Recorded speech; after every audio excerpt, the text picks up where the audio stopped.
гонкаи бомбардирҳо ба қарибӣ ба анҷом мерасад. барои бутсии тиллоӣ зиёда аз 10 бозингар аз ҳар чемпионат рақобат мебанданд. канали фут бародарон имрӯз дар бораи 5 бозингаре гап мезананд ки барои ин ҷоиза довталабӣ мекунанд. ҳамада тамошои хуб рафтем. ҷои панҷум Кшиштофон Пионтек 19 гол. вундеркинди полявӣ чанд сол пеш бозингари дастаи ношиноси лехи буд. ҳатто ҳеҷ кас фикрам намекард ки ӯ дар соли 2019 яке аз лидери ҳамлаи Милан ва довталаб барои бутсии тиллоӣ мешавад.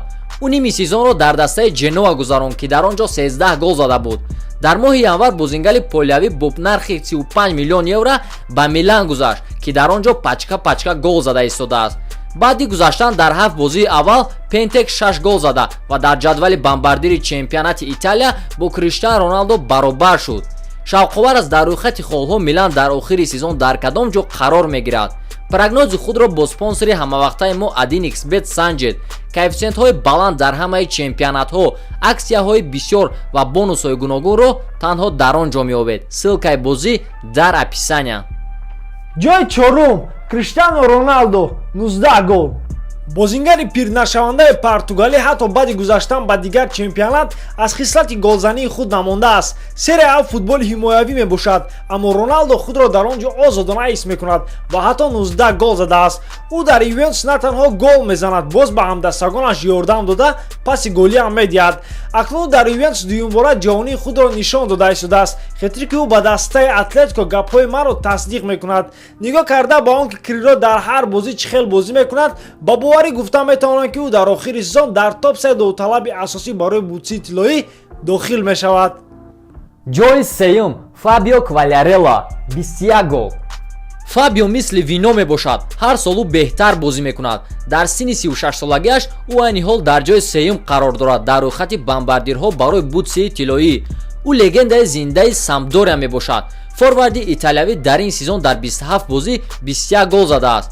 ӯ барои голзанӣ таваллуд шудааст, барое ки дар вақти голзанӣ дар ҷои даркорӣ пайдо мешавад. ҳатто ба ин синну солаш нигоҳ накарда, то ҳол ӯро ба тими Италия даъват мекунанд. ҷои дуюм Килиан Мбаппе 26 гол. дар бораи истеъдоди ӯ танҳо одамони танбал гап намезананду халос.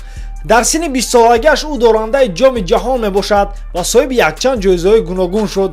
айни ҳол ӯ лидери атакаи Париж Сен-Жермен мебошад. нигоҳ накарда ба оне ки дар даста Неймар ва Кавани бозӣ мекунанд, бозингари франсавӣ ҳамаи шансро дорад ки аввалин бор дар карьераш соҳиби бутсии тиллоӣ шавад. ҷои якум Лионел Месси бо 29 гол. чанд сол мешавад ки дар рӯйхати бомбардирҳо Месси ҷои якумро мегирад. панҷкарата соҳиби бутсии тиллоӣ боз ба шикор баромад ва ҳамаи шансро дорад ки соҳиби ин ҷоиза шавад. ҳозирашда дар ҳисоби бозингари Аргентина 29 гол мебошад ва ӯ бо боварӣ ба пеш қадам зада истодааст. қариб ки дар ҳар бозӣ ӯ гол мезанад.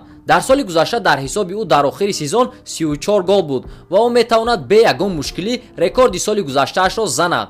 аз ёд намебарем ки дар ин сезон Барселона шанс дорад ки требл кунад.